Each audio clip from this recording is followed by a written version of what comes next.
Sábado da terceira semana da Quaresma, queridos irmãos e irmãs, sejam todos muito bem-vindos.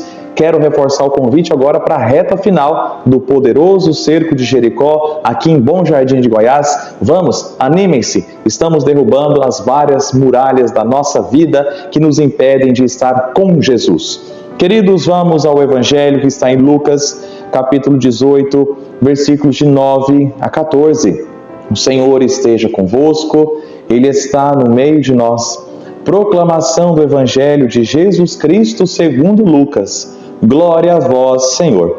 Naquele tempo, Jesus contou esta parábola para alguns que confiavam na sua própria justiça e desprezavam os outros. 2 homens subiram ao templo para rezar. Um era fariseu, o outro cobrador de impostos. O fariseu de pé rezava assim em seu íntimo: Ó Deus, eu te agradeço, porque não sou como os outros homens, ladrões, desonestos, adúlteros, nem como este cobrador de impostos. Eu jejuo 2 vezes por semana e dou o dízimo de toda a minha renda. O cobrador de impostos, porém, ficou à distância e nem se atrevia a levantar os olhos para o céu, mas batia no peito dizendo: Meu Deus, tem piedade de mim que sou pecador. Eu vos digo, este último voltou para casa justificado, o outro não. Pois quem se eleva será humilhado, e quem se humilha será elevado. Palavra da salvação, glória a vós, Senhor. Queridos irmãos, o Evangelho de hoje nos fala sobre a humildade na nossa vida espiritual. A nossa humildade diante de Deus e diante de tudo aquilo que Ele nos propõe.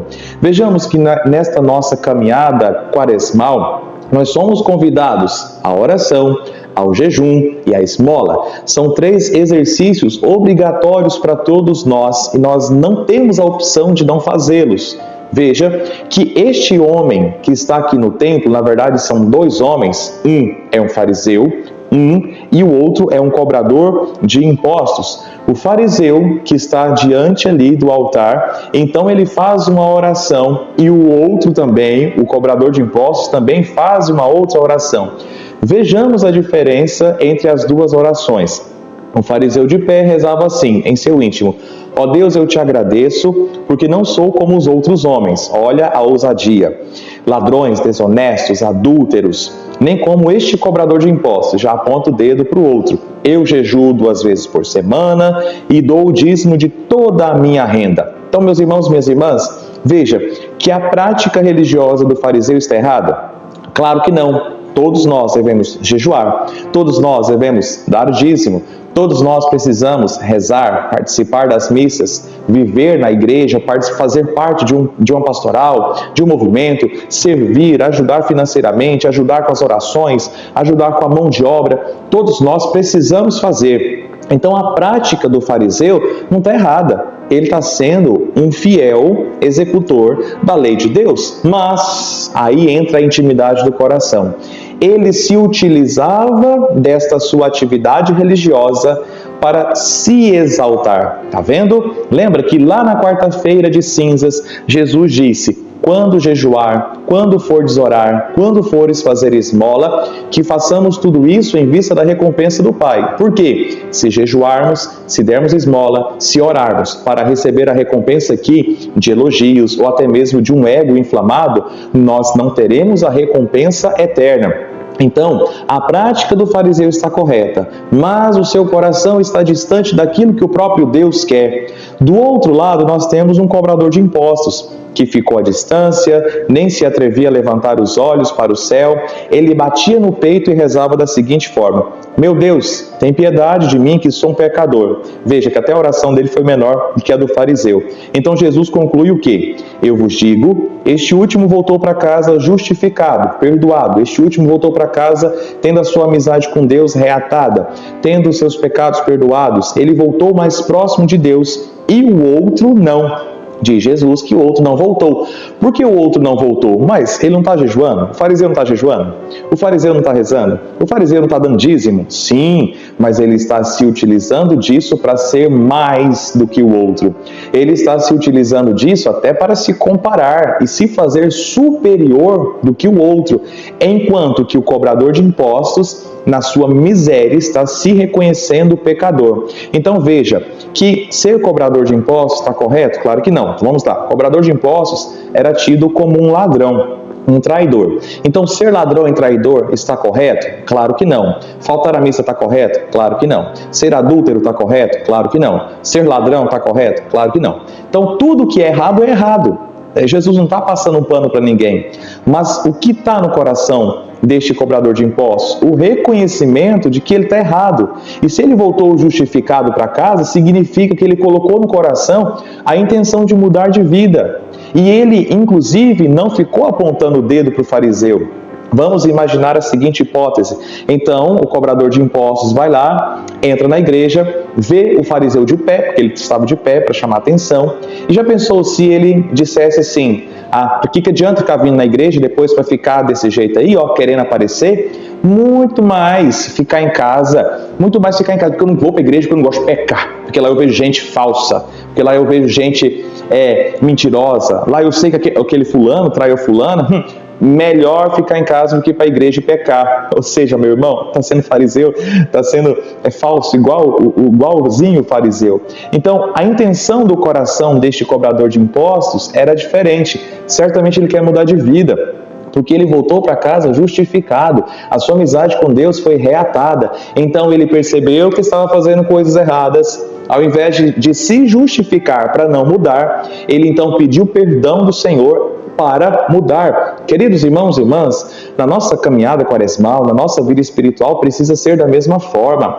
Nós precisamos fazer jejum, esmola e oração para me reatar com Deus, para que eu, percebendo que eu tenho algo de errado, eu possa mudar. E você pode dizer: mas padre, não sou adúltero, não sou ladrão, não sou assassino. Mas meu irmão, no seu coração deve ter algo que precisa de mudar. Não é possível que você é tão santo que não precise de mudança de nada, senão você já está se dizendo salvo, e ninguém de nós ainda está salvo. Nós temos a possibilidade da salvação e um caminho a ser percorrido.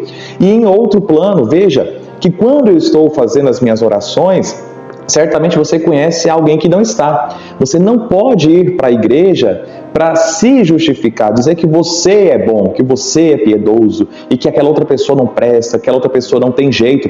Não faça isso. O outro está errado? Claro que está. Erro é erro e pronto. Mas você deve rezar pela conversão do outro e não para você massagear o seu ego, para não deixar o seu ego inflamado. E então, se percebo que tem algo errado, cobrador de impostos, eu vou para a igreja para mudar. E estando na igreja, eu vou permanecer no jejum, na esmola e na oração, para permanecer na minha intimidade, na minha amizade com Deus. Disso nós vamos sair do orgulho da vida espiritual e da mediocridade da vida espiritual, que é o tema de hoje. Vamos, meus irmãos? Hoje no Cerco de Jericó, nós vamos meditar, seria eu que vou conduzir a pregação de hoje. Vamos meditar sobre este orgulho. Às vezes pessoas estão com o ego tão lá em cima, que são na igreja, são ministros, são cantores, são da pastoral das mães, dos filhos, pastoral disso, daquilo, do Manaim, e aí é da renovação, e aí é do cursilho, e se acham tão superiores, se acham cristãos assim da nata do cristianismo. Você perdeu tudo. Você pode estar fazendo tudo isso, mas se você não tem humildade, perdeu tudo. E outro lado, a mediocridade, onde eu digo: não, eu sou isso aqui mesmo, eu não vou mudar, eu não tenho salvação, eu vou para o inferno. Não, mediocridade não. O Senhor não gosta de pessoas medíocres, não gosta de jeito nenhum. Então vamos para a igreja hoje, às 19 horas, aqui em Bom Jardim, no nosso 6º dia do poderoso Cerco de Jericó, para meditarmos então a respeito da nossa fé, para crescermos mais na intimidade com o Senhor. Amém. Queridos, o convite já foi feito para o nosso Cerco de Jericó. Atenção, atenção, amanhã é domingo, e no domingo, aqui em Bom Jardim, nós teremos a missa da noite, às 19 horas, para encerrarmos o Cerco de Jericó. Baliza, nós teremos a missa às 9h30 da manhã, mas Bom Jardim, atenção, somente a missa das 19 horas. Você que me ouve de outra paróquia, procure a missa. Hoje é sábado, então você já vai se preparar para a missa de domingo, porque católico não fica sem missa de domingo, ok? Então vamos juntos, vamos viver esta nossa quaresma, vamos viver hoje o cerco de Jericó, amanhã o encerramento do cerco de Jericó, e vamos crescer na presença de Deus para que eu volte para casa também justificado. Não se esqueça de se inscrever no canal, deixar o joinha, mandar este vídeo para frente e deixe aqui também algum comentário para que nós possamos fazer esse vídeo crescer. Que Deus te abençoe. Em nome do Pai, do Filho e do Espírito Santo. Amém.